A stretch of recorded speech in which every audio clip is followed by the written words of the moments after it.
Hi there, I'm Mike Glass with Orion Technical Solutions, and today I'm going to talk about instrumentation maintenance strategies for modern times, basically.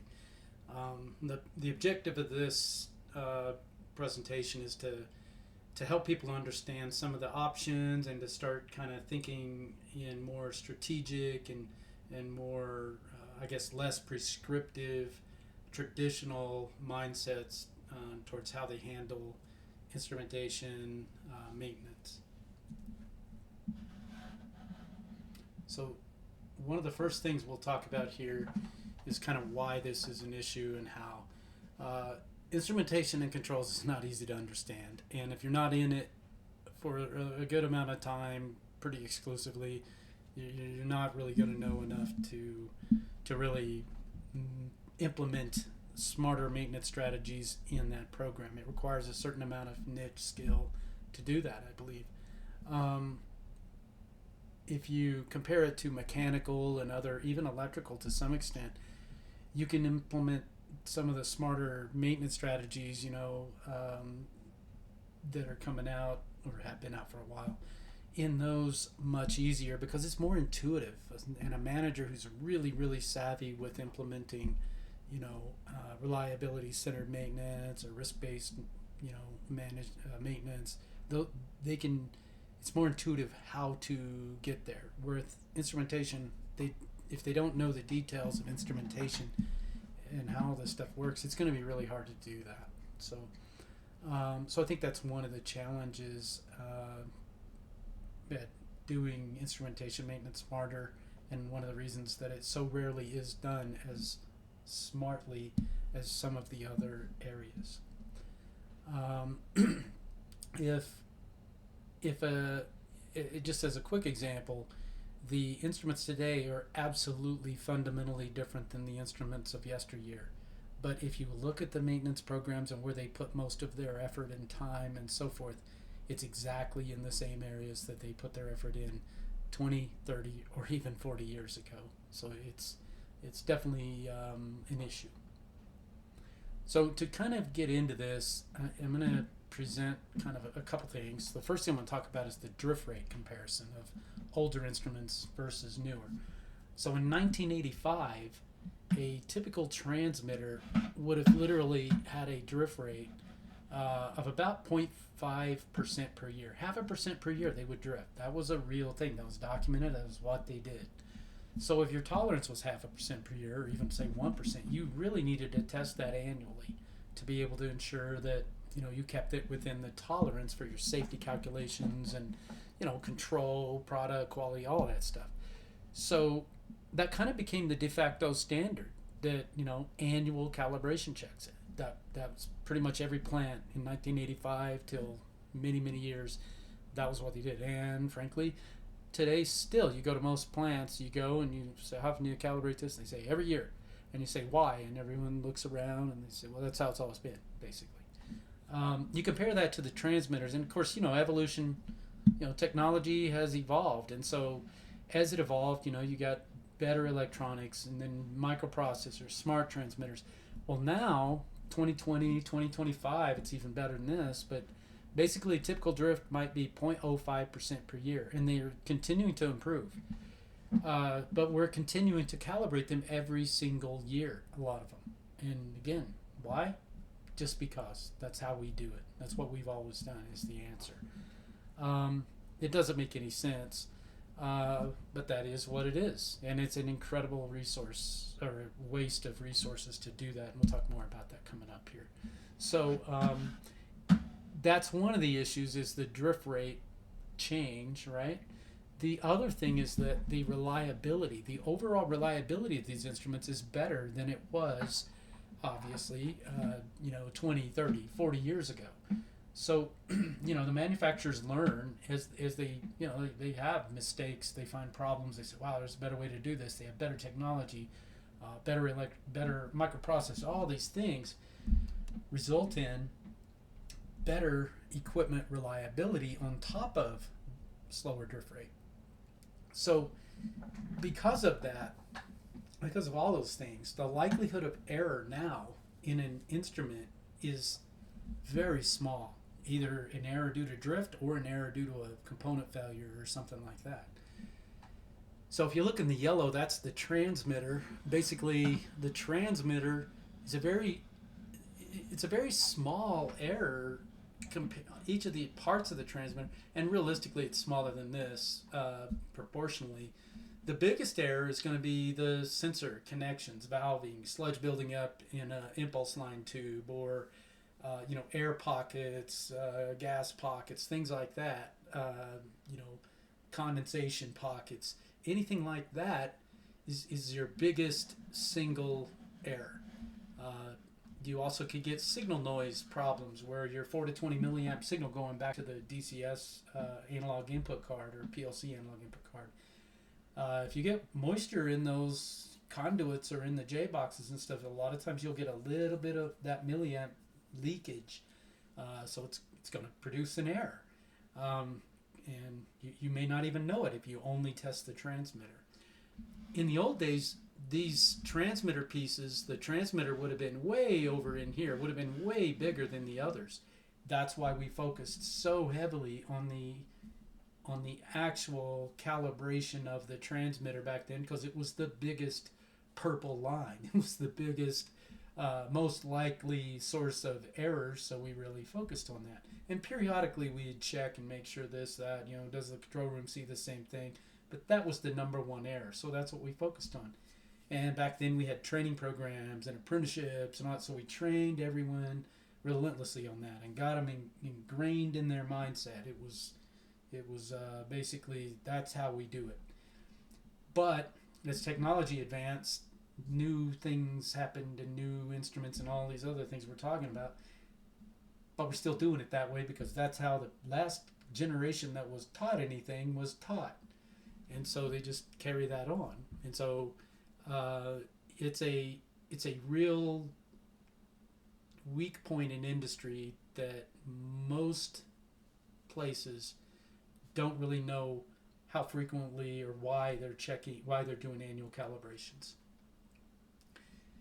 So along with why are we doing those calibrations, you also got to look at how much effort does it take to do those calibrations. So if you talk to a lot of instrument techs and so forth, excluding emergency repairs, the corrective maintenance that comes up, and there's a lot of that nowadays for some of the same reasons.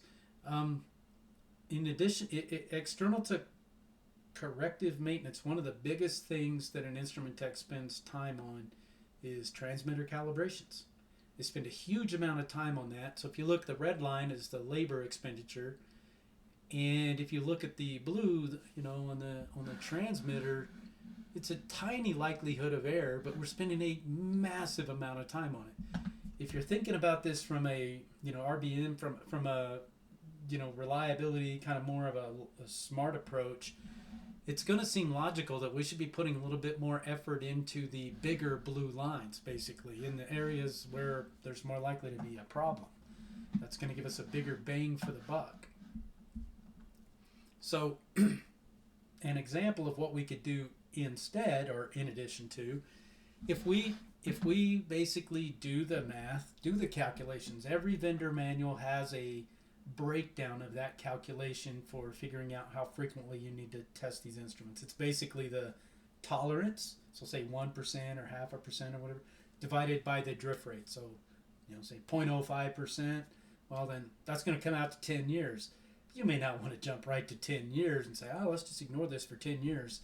But you might want to incrementally get there. You might want to do 2 years, then stretch it to 4, and keep going and watch it. Watch the statistics.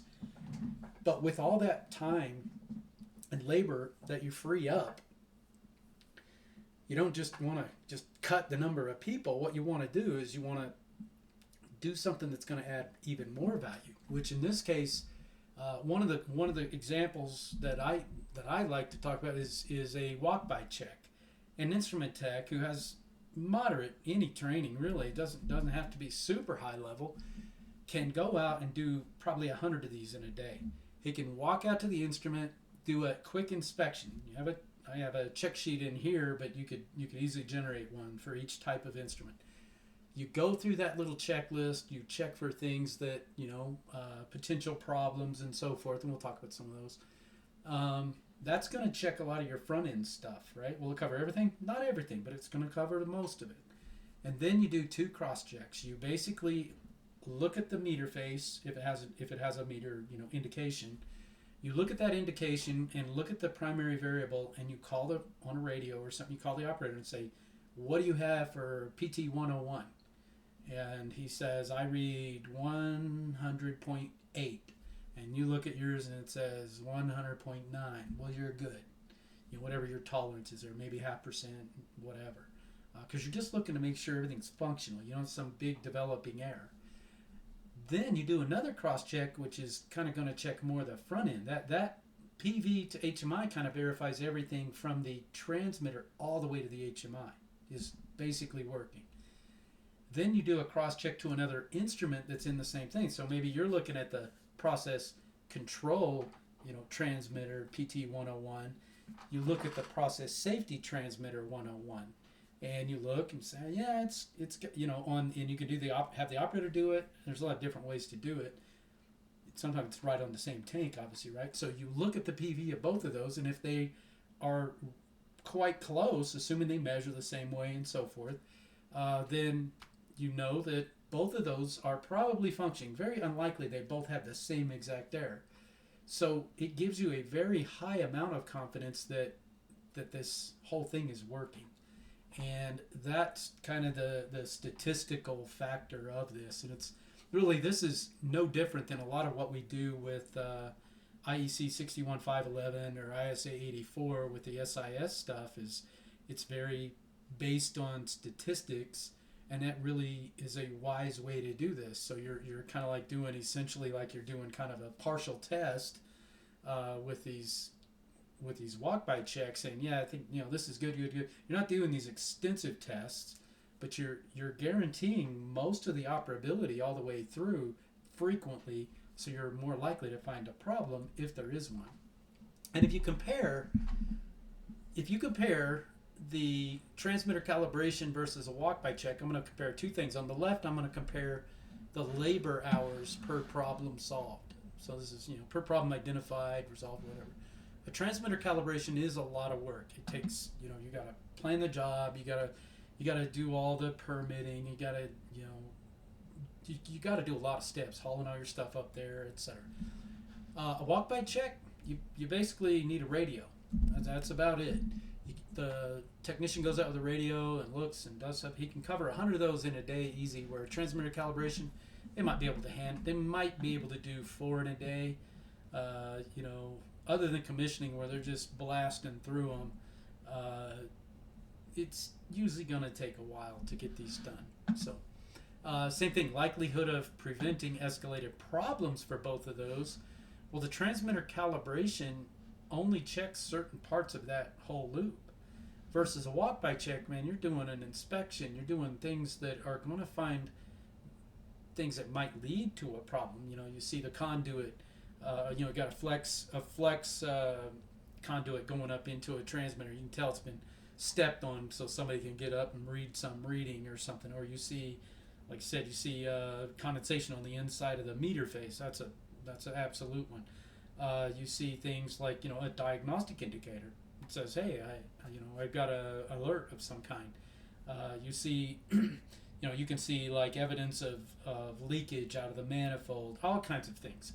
Any of those things are telling you clues that can help you basically prevent a problem or find it and resolve it. This page is just kind of a summary of some checklist type items. It's a short summary.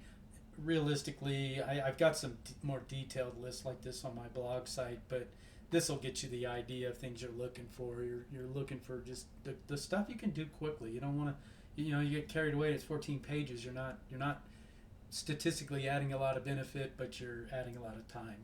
And the whole goal in this is to make something where you catch most of the problems really quickly, and you're basically trying to maximize your overall statistical benefit. So. The next page, basically this is just talking about the cross checks. So the first one is the The signal path cross check, that's basically verifying from the transmitter to the HMI. And like I say, you just do a radio. You just have the operator report back what he sees on that same instrument compared to what you see at the instrument. And that's going to tell you everything in between is there's not a major problem there. The instrument cross checks where you're checking two similar type measurements, the process safety versus the process control indication of pressure in this tank. That's going to tell you basically end to end. And it's a really powerful, valuable check. A lot of plants actually have this built into the logic because in various ways you can compare the two. It gets tricky because sometimes process control and process safety you're in different systems and so forth, and so there's a little bit of stuff to be done there. But any good automation person can make that happen and get it canned to where okay, this is how we do it. Put it out of the way. You don't see it. It just shows up. You get the alert when there is a deviation, and the operator can say, "Hey, maintenance, I see an alert on this." They go look at it, etc. So that way you got it right then. So a couple of, like I say, there's things you can do instead of other things that may take more time. My main goal in this whole thing was just to get people thinking, like, really, I won't say do the math necessarily, but kind of do the logic, think it through, think what makes sense, why are we doing this, and asking that why question is key in all of this stuff. So hopefully that's helpful. Hopefully that makes sense. Thank you, and keep us in mind for any training needs. We do offer public and customized on-site hands-on training in instrumentation, controls, automation, and in basic electricity and electrical troubleshooting. And reach out anytime to me if you have questions, if you have comments, input on any of the blogs, or if you would like to talk about any training or anything like that. Thank you.